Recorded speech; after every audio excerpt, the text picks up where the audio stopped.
on back from injury this week, mate. No sense of rushing it. Didn't want to maybe sit it out and be ready for finals, that sort of thing.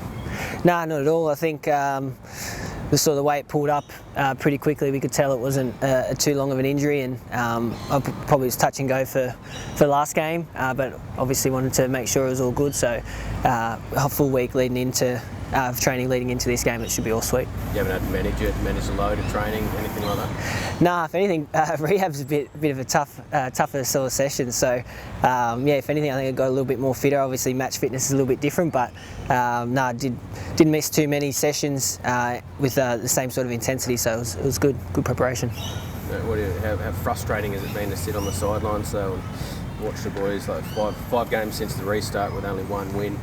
People are starting to question potentially the championship credentials of this team. Is that fair?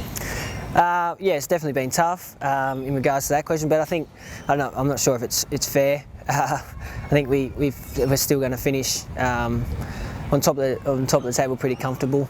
In saying that, we haven't been at our best the last couple of weeks, as you mentioned. So we know we've got to sort of turn it around now at the pointy end of the season. One game left before the big semi for us. So if we're going to turn around, it has to be this week to have good preparation for that semi, and then obviously go from there. But no, I think we're still quietly confident. We know in ourselves what we can do, and yeah, if we can turn it around this week, we'll be in good stead, I reckon.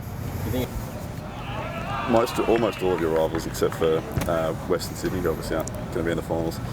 They're in slightly different circumstances to what Sydney's been in. They're all stuck in hotels together, and could be a little bit of team bonding, could be a bit of get out of my face, I don't want to see you for 24 hours a day. But how do you think that has changed? Do you think potentially like teams like Western or Perth or whoever or Adelaide have had that ability to gel as a group in a little sense over the past 6 weeks, being stuck in those groups together? Yeah, I mean, we're very fortunate that the competition's in Sydney, so I think we have it a little bit easier.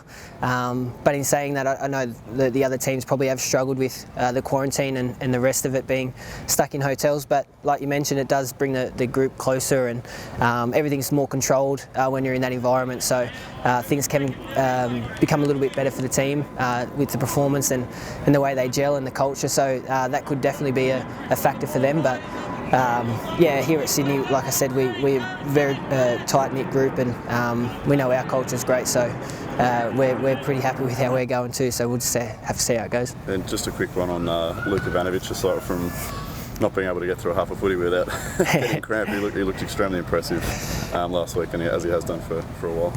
Yeah, he was very good, obviously.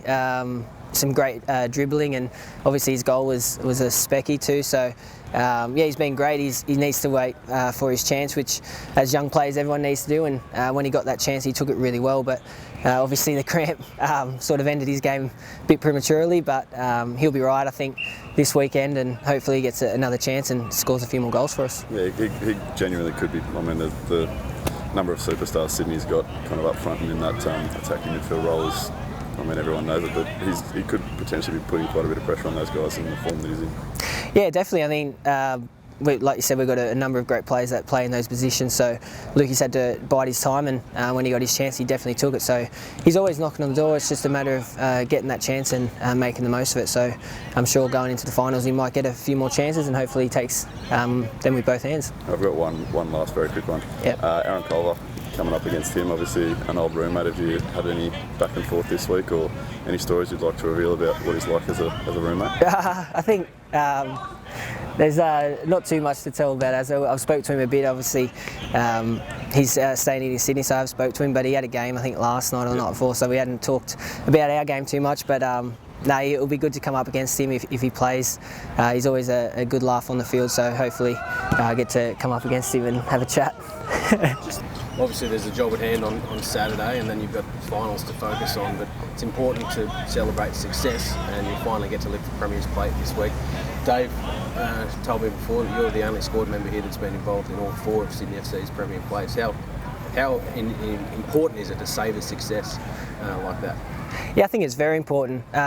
Regardless of the result come Saturday, I think we need to sort of not celebrate, but reflect on how important that is to lift a Premier's plate. We'll have a small number of fans here and family, which will be nice to do that in front of. So it is hugely important. It's great for the club. Like you said, it's the 4th one, which is a record, I'm pretty sure. So yeah, it's great for us to celebrate that.